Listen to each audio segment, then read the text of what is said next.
My name is Evelyn Ulette. I'm 37. On Saturday, June 14th at 6:47 p.m., I was standing in the Greenfield Country Club parking lot with my dress uniform still crisp from the dry cleaner, watching my father through the ballroom windows as he raised a champagne glass to toast my younger sister Claire's wedding. A wedding I'd only learned about 3 weeks ago through a Facebook post, not a phone call, not an invitation, nothing. I'd driven 823 miles from Patrick Space Force Base to be here. My hands were shaking so badly I had to grip my briefcase with both hands to stop them. You shouldn't have come. I turned. Margaret, my stepmother. She'd walked out through the side entrance, her pearl necklace catching the late sunlight. She was wearing pale gold, the kind of dress that costs more than most people's monthly mortgage. Her face had that same expression she'd perfected 15 years ago, pity mixed with disgust, like I was a stray dog that kept showing up on the porch. "Claire's my sister," I said. "Claire has made her choice about family." Margaret stepped closer. Her perfume was suffocating, gardenias. She'd worn it the day she married my father, 6 months after my mother died. "If it wasn't for pity, no one would have invited you." My throat tightened. I received an invitation. It was addressed to me. From Claire, yes. Against our explicit advice. She glanced back at the windows. Inside, I could see my father laughing with Richard Hale, Margaret's brother. They ran Ulette Insurance Group together now, the company my grandfather built, the company I'd been raised to believe I'd help lead someday. "Do you know what your father said when Claire told us she'd sent you an invitation?" He said, "Let her come. Let everyone see what happens when you abandon your family." "I didn't abandon. You chose the military over us. You chose strangers over your own blood." Her voice was quiet, controlled. 15 years of practice. "You were 22 years old, Evelyn. Your father had just secured you a position in the firm. Do you remember? Executive track, your own office. But no, you had to play hero. You had to save the world." I could feel my pulse in my teeth. My mother died of cancer. I watched her suffer for 18 months. I wanted to save lives. That's not abandonment. "Your mother would be ashamed." The words hit like a fist. I'd heard them before, many times, but they still landed. Margaret turned back toward the entrance. "Don't make a scene tonight. For Claire's sake, sign the guest book. Smile for photos if anyone bothers to take one with you. Then leave before the toasts. Your father has prepared remarks. You won't want to hear them." She walked inside.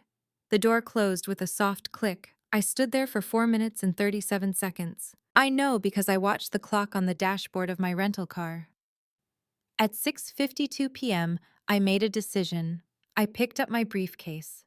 I walked toward the entrance, and I thought about the last time I'd seen my father. Before I go on, if stories about standing up for yourself mean something to you, please hit like and subscribe and tell me in the comments where you're watching from right now and what time is it there. Let me take you back 15 years to the day I told my father I was joining the Air Force. It was August 3rd, 2011. I just graduated from state with a degree in kinesiology. The living room of our house on Sycamore Drive still had my mother's furniture. The blue sofa she'd picked out 2 years before the diagnosis, the coffee table with water rings from her teacups. My father sat in his leather chair, the one he'd moved from his study after the funeral. Margaret stood behind him. They'd been married for 4 months. "The Air Force?" My father's voice was flat. He didn't look at me. He was looking at a spot just past my left shoulder. "You're joking." "I'm not joking. I've already sworn in. I report to officer training school on September 12th. Cancel it." "I can't cancel it, and I don't want to." Margaret's hand tightened on the back of his chair. "Gerald, perhaps we should discuss this calmly." "There's nothing to discuss." He stood. His face had gone red, that vein in his temple pulsing. "I have spent 32 years building this company. Your grandfather trusted me with his legacy.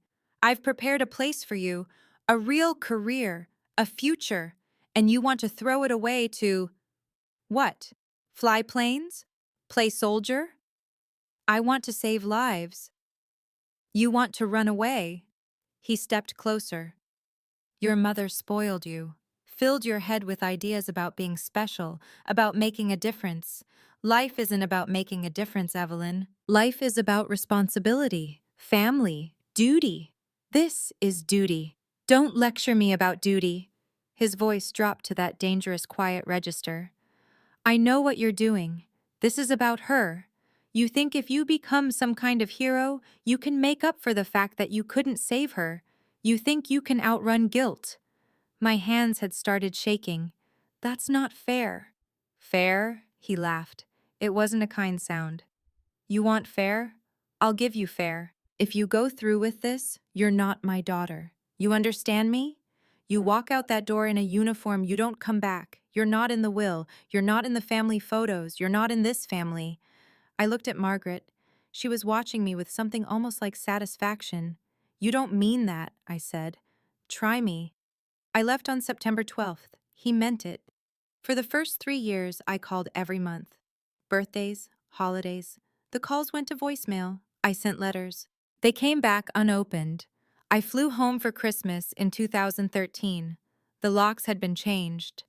There was a new family photo on the mantel visible through the front window. My father, Margaret, and Claire. Just the three of them. I wasn't in it. I'd been cropped out of existence. Claire was 14 then. She used to send me emails in secret using a library computer so Margaret wouldn't see. Short messages. Dad says we're not supposed to talk to you. I miss you. Love, C. Then when she turned 16 and got her own phone, the messages stopped. Margaret had gotten to her too. I kept flying. Rescue missions, combat zones, search and rescue.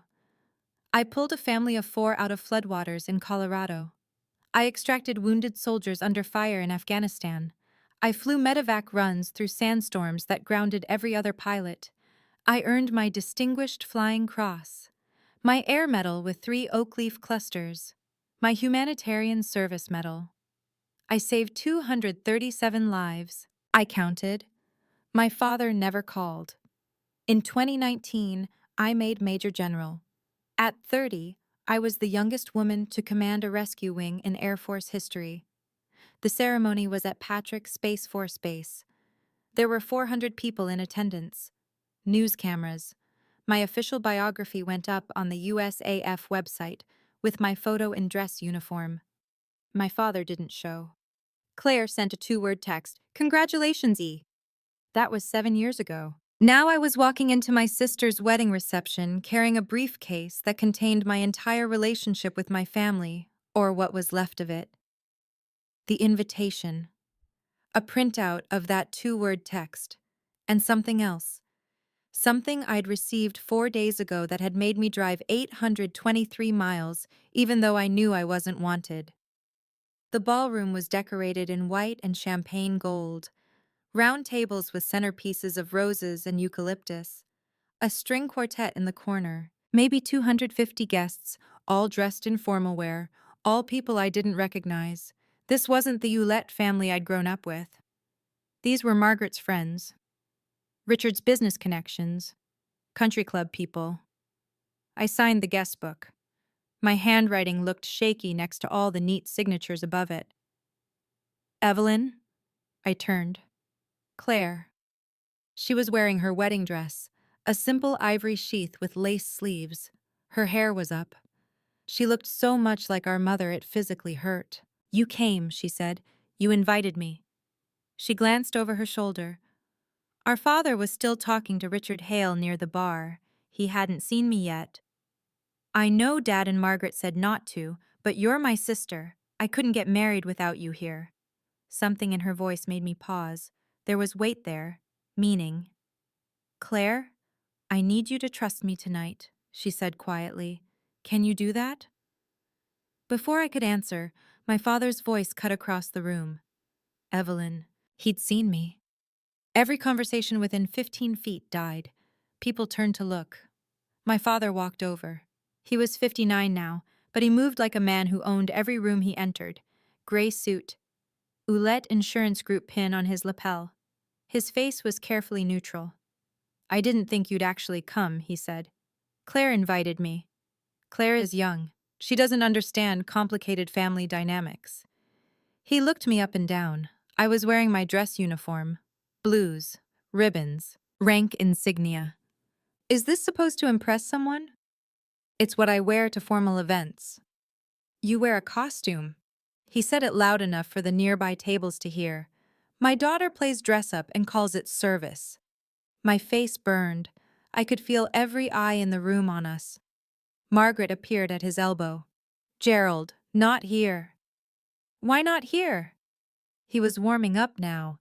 I knew this pattern. 15 years hadn't changed it. Everyone should know the truth. My daughter had everything handed to her. A job, a future, a family that loved her. And she walked away. She chose to embarrass us, to reject everything we'd built, and now she shows up in a uniform like she's some kind of hero. Richard Hale had joined them. He was smiling, that same thin smile he'd had when he'd helped my father remove my photos from the house. Gerald, let's not make a scene, Richard said, but his eyes said the opposite. His eyes said, let's absolutely make a scene. I'm not making a scene. I'm stating facts. My father's voice rose. For 15 years, this woman has pretended she's too good for her own family. She's played soldier while her sister grew up without her, while I built this company into something worth $12 million. While Margaret and I created a real life, and now she wants back in? Now she wants to be family? I never stopped wanting to be family, I said. My voice came out steady. That surprised me. You stopped being family the day you chose the Air Force over us. Claire was standing behind him now. Her face was pale. Dad, please. No, Claire. She needs to hear this. Everyone needs to hear this. He turned back to me. You're not in the will, Evelyn. You're not in the trust. You're not in any of the family insurance policies. You don't exist. That's what happens when you abandon your blood. The room was completely silent now. 250 people watching my father disown me for the second time. I could have left.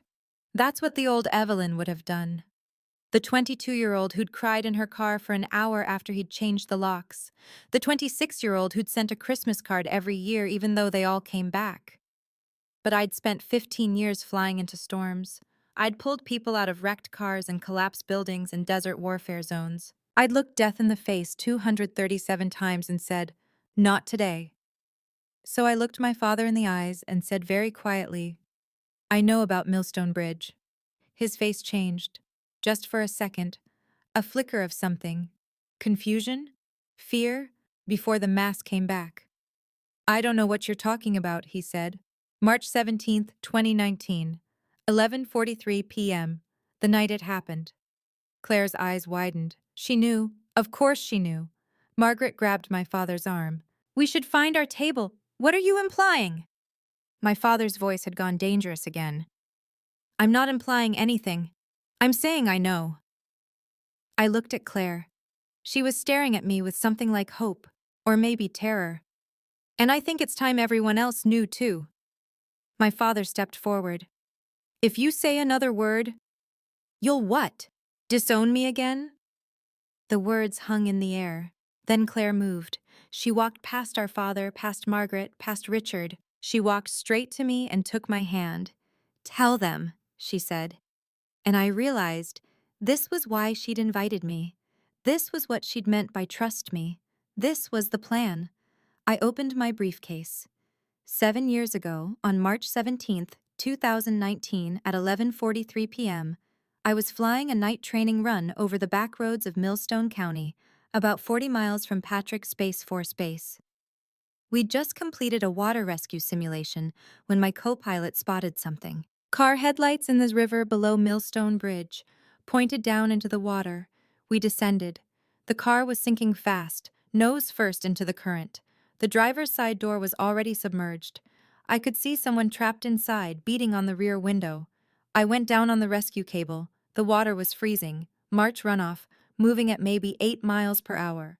I got the door open. There was a woman inside, mid-20s, unconscious and bleeding from a head wound. The car was filling fast. I pulled her out. We got her up into the helicopter. My flight medic started CPR while I flew us to the nearest hospital. She flatlined twice on the way. We got her back both times. Her name was Claire Hewlett, my sister.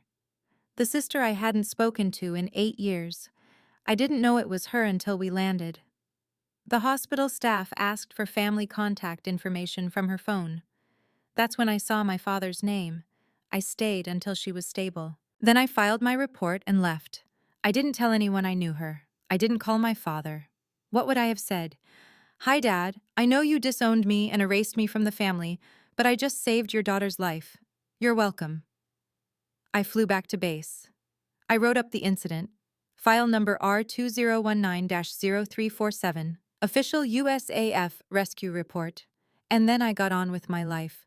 I didn't know my father had told everyone a different story. I found out 3 weeks ago when Claire called me for the first time in 7 years. She was getting married. She wanted me there. And she wanted me to know the truth. My father had told everyone, extended family, friends, business associates, that Claire's accident was caused by reckless driving, that she'd been partying, that she'd nearly died because of her own poor choices. He'd used it as a cautionary tale for years. "My youngest daughter almost killed herself being irresponsible," he'd say. "Thank God the rescue team got there in time." He never once mentioned that I was the rescue team. Claire had tried to tell people. Margaret had shut her down. "It's too painful to relive," Margaret would say. "Let's not dwell on who saved whom. Let's just be grateful." But Claire had kept records. She'd filed a Freedom of Information Act request for the rescue report. She'd collected newspaper clippings. She'd screenshot the USAF press release that mentioned my name. She'd compiled 7 years of evidence. And 4 days ago, she'd mailed it all to me with a note. "I'm getting married. I want you there. And I want everyone to know who you really are." Now I was standing in front of 250 people with that evidence in my hands. I pulled out the first document, the official rescue report. This is Air Force Document R-2019-0347. It details a rescue operation conducted on March 17, 2019, at 11:43 p.m. by Helicopter Unit 920th Rescue Wing. The pilot of record was Captain Evelyn Hewlett. I held it up so the front tables could see. "That's me?" My father's face had gone white. I pulled out the second document, a hospital admission form. "This is the intake record from Millstone County Hospital. Patient, Claire Elizabeth Hewlett, admitted 12:07 a.m., March 18, 2019. Condition, critical. Cause, near drowning, blunt force trauma. Transport, Air Force rescue helicopter." Claire stepped forward. "I was unconscious when they pulled me out. I don't remember the rescue, but I remember waking up 3 days later and asking who saved me. They told me it was a female Air Force pilot. I asked for her name. They said Captain Hewlett." "You never told me this," my father said. His voice sounded strangled. "I tried. You told me to stop being dramatic. You said the rescue team was just doing their job." Claire's voice was shaking, but she didn't back down. "You spent 7 years telling people I almost died because I was reckless. You used my worst night as a story to make yourself look like a responsible parent. You never once told anyone that my sister saved my life." I pulled out the third document, my official USAF biography, the one that had been online for 7 years. This is publicly available on the Air Force website. It lists every rescue operation I've commanded or participated in. March 17, 2019 is right here. Vehicle water rescue, Millstone Bridge, 1 civilian extracted. Status, survived. Richard Hale had gone very quiet. He was staring at the documents like they might bite him. I pulled out the last item, a photograph. Me in my flight suit standing next to my helicopter. The photo was dated March 18, 2019. My hair was still wet from the river. "This was taken 8 hours after the rescue," I said. "I'd just filed my report. I didn't know the woman I'd pulled out of that car was my sister until the hospital called my commander the next day to request confirmation for their records." The room was completely silent. My father finally found his voice. This is manipulation. You're twisting. I'm not twisting anything. These are facts. Dates, official records. You can verify every single one. You abandoned this family. I saved your daughter's life. The words came out louder than I'd intended. I took a breath, forced myself to stay calm. I spent 15 years flying rescue missions. I've pulled 237 people out of disasters. I've earned every medal on this uniform. I've commanded 1,200 airmen, and I never stopped being your daughter. You stopped being my father. Margaret tried to cut in. This isn't appropriate for a wedding. Neither is lying, Claire said. She walked to the front of the room where the microphone stood for the toasts. Can I have everyone's attention, please? The room shifted. People who'd been trying to have private conversations stopped. The string quartet went quiet. Claire's voice was steady. For those of you who don't know, this is my sister Evelyn. We haven't seen each other in 15 years because my father disowned her when she joined the Air Force instead of working for his company. For 15 years, I was told she'd abandoned us, that she'd chosen strangers over family, that she cared more about playing hero than about the people who loved her. She looked at me. Her eyes were wet.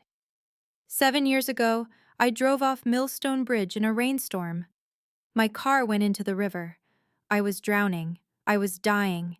And my sister, who I hadn't spoken to in 8 years, who'd been erased from our family photos and written out of our father's will, flew her helicopter through a storm and pulled me out of that water. She saved my life, and she never asked for credit. She never called our father, she never tried to use it against him, she just did her job and went home. Someone gasped. I couldn't tell who. I found out 3 months later when I requested my hospital records for insurance purposes. I saw her name on the rescue report. I tried to tell Dad. He told me it didn't matter. He said family is about loyalty, not heroics. He said Evelyn had made her choice. Claire's voice cracked. Well, I'm making mine. Evelyn, would you come up here, please? I walked forward. My legs felt like they were moving through water. Claire pulled something from behind the podium, a shadow box frame. Inside was my Distinguished Flying Cross medal mounted next to a printed copy of the citation, and a photo of me in my dress uniform. I requested this from the Air Force 3 months ago, she said. When I told them I wanted to honor my sister at my wedding, they sent me your service record. Do you want to know what it says? She didn't wait for an answer. She started reading. Major General Evelyn Ulett, Commander, 920th Rescue Wing, Patrick Space Force Base. Combat deployments, 3 tours. Rescue operations, 237 confirmed saves. Awards, Distinguished Flying Cross, Air Medal with 3 oak leaf clusters, Humanitarian Service Medal, Iraq Campaign Medal, Afghanistan Campaign Medal. Specialization, high-risk rescue operations, mountain rescue, water rescue, urban disaster response. She looked up. My sister isn't playing soldier. She saved more lives than most doctors. She's flown into hurricanes and war zones and frozen rivers. And she did it all while our father told everyone she was a disgrace. The room erupted. Not in applause. In murmurs. Shocked whispers. I saw people pulling out their phones, probably searching for my name, for the USAF website, for proof. My father tried one more time. This is a manipulation tactic. She's trying to... Dad, stop! Claire's voice cut through his. Just stop. I spent 7 years protecting your lie because I thought that's what family meant. I thought loyalty meant silence. But Evelyn taught me something better. Loyalty means showing up even when no one wants you there. Loyalty means saving someone's life and never asking for anything in return. Loyalty means being erased from your family and still being the first person to dive into a freezing river to save your sister. She turned to me. And then she did something I'll never forget. She saluted. My little sister, in her wedding dress, gave me a full military salute in front of 250 people. Thank you for saving my life, Major General Ulett, she said. My throat closed up. I returned the salute. It took everything I had to keep my hands steady. Then Claire turned back to the room. If anyone has a problem with my sister being here, you can leave now. Because she's not just a guest. She's my maid of honor, and she's giving the first toast. The room erupted again, this time in applause. Not everyone, maybe half, but enough. I saw Margaret pull my father toward the exit. Richard Hale followed them. They didn't say goodbye to Claire. Then something happened that interrupted everything. Richard Hale collapsed. He went down hard, just dropped in the middle of the ballroom floor like someone had cut his strings. His face was gray. He was clutching his chest. Margaret screamed. I was moving before I thought about it. 15 years of training kicked in. I dropped to my knees next to him, checked his pulse, weak and rapid. His breathing was shallow. "Call 911, I said. My voice came out calm. Command voice. "Someone get me the AED from the wall, now!" 2 people ran.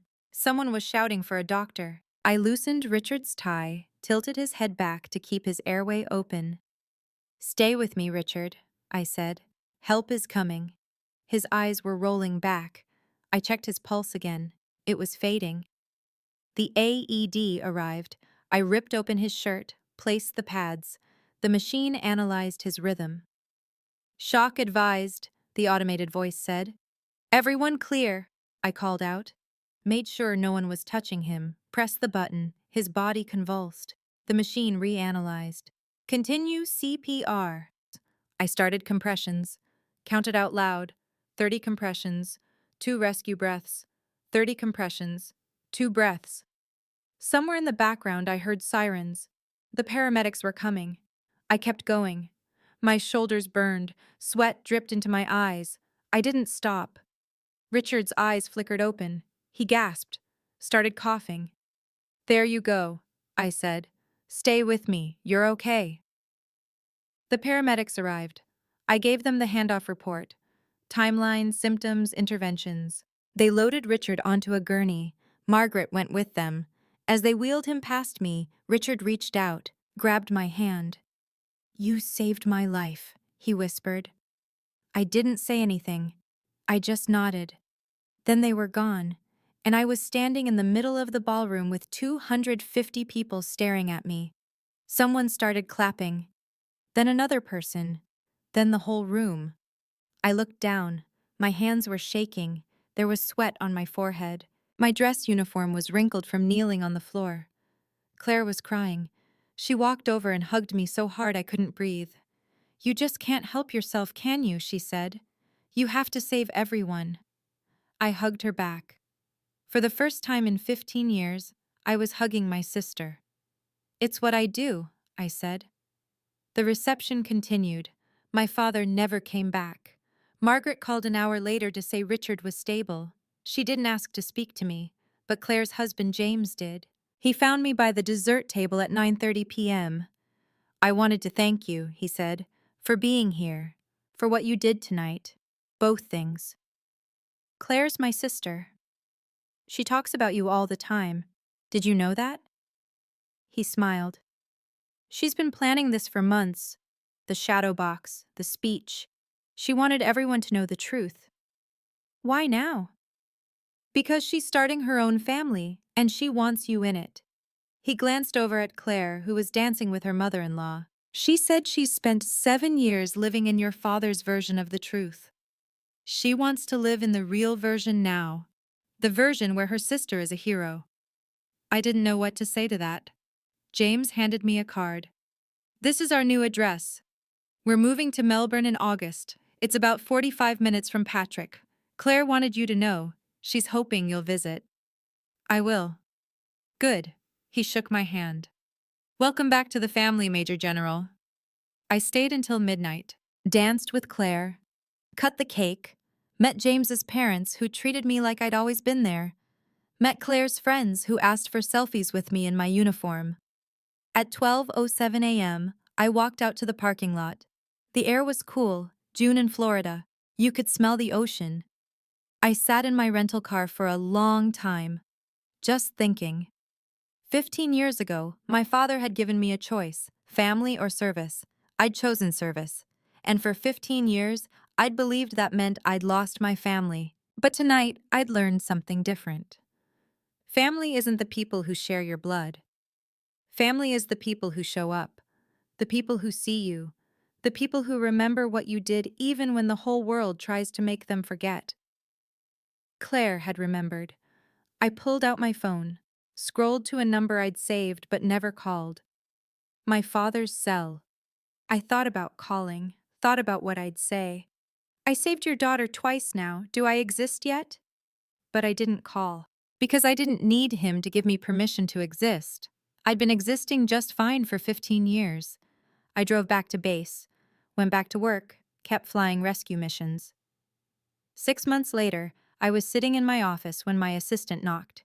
"Sir, you have a visitor." Claire walked in. She was 4 months pregnant, glowing.